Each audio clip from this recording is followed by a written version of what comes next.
What's going on, folks? It's Javon Moore with fi360 News here live at Pasadena at the Rose Bowl. We got a chance to see a whiteout by UCLA wearing all white uniforms from the head to the helmets all the way down to the toes of their feet with the white socks and everything.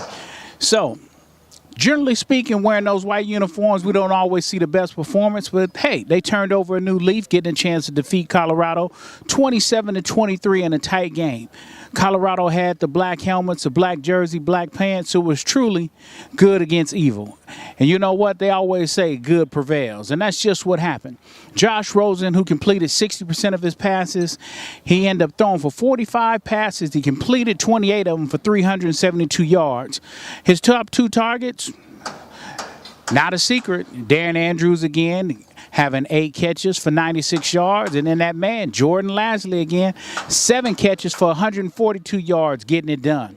Now, one thing that I can say about today was UCLA tried to go ahead and continue to enforce that running game. So Jababo ended up having 76 yards on 21 carries, 3.3 average. Not the best, but hey, 3.3, 3.3, 3.3. You're at 9.9. That's pretty much a first down. So for UCLA, having a little bit different offensive line today, that's pretty good. Definitely better than the last couple weeks when, you know what, the rushing game was just not there at all. But we got to give big props to UCLA's defense today. Unfortunately, UCLA's defense has continued to have a problem with targeting. Today, the freshman, Darnay Holmes, makes an incredible hit, man, on a receiver as soon as he catches the ball and turns upfield.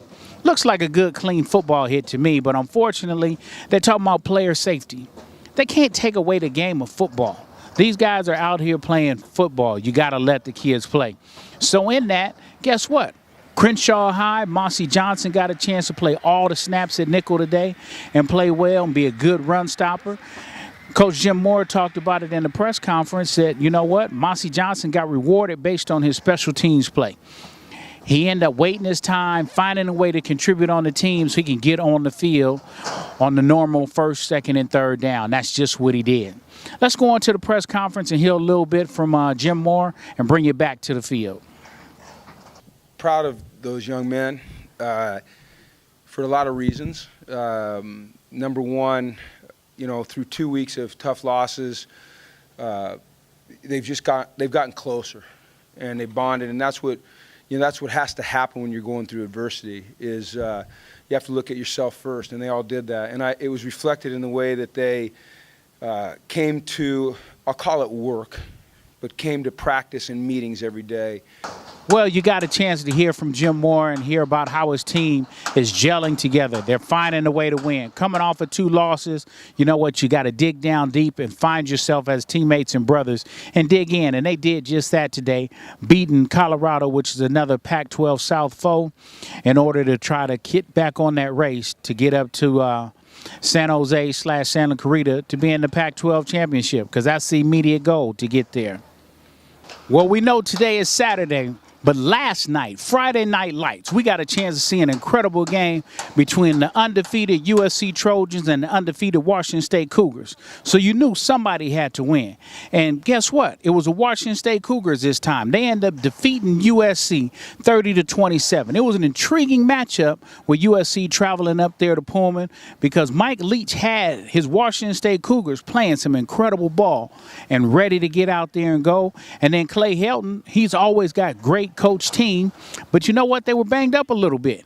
But at the end of the day, you got to be the next man up mentality and win it on the field. Now, Sam Darnold didn't have his best performance. Little dismal. Had no touchdowns and 1 critical fumble and 1 critical interception that, you know what, didn't allow them to win that game.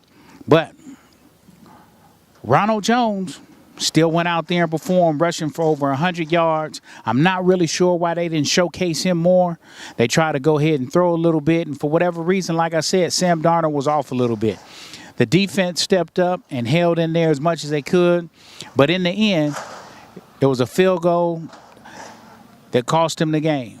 I should say that won him the game. So we got 1 minute and 40 seconds left. After Washington State kicks that field goal, you're saying, hey, USC can be able to move down the field and get this win. But first play from scrimmage, having a little bit of banged up offensive line, Washington State knows that. And what did they do? They brought the blitz. Sam Darnold fumbled. Washington State recovers. Game's over. It's in the history books. So now the Washington State Cougars remain undefeated at 5-0. USC now is 4-1. They get a chance to come back home and lay in their beds and have some home cooking. Next coming up for them is going to be Oregon State. Yeah, I had to think about it for a minute. Oregon State, they're going to play next at home, so they get a chance to face those hungry Beavers who are going to be looking for a win. But as always, we got to make sure that we find out what's going on. We thank you for tuning in. We thank you for listening to us and subscribing. So if you do like the content you saw today, go ahead and push that red button below and subscribe. As always, this is Javon Moore with fi360 News. Make it a great one, folks.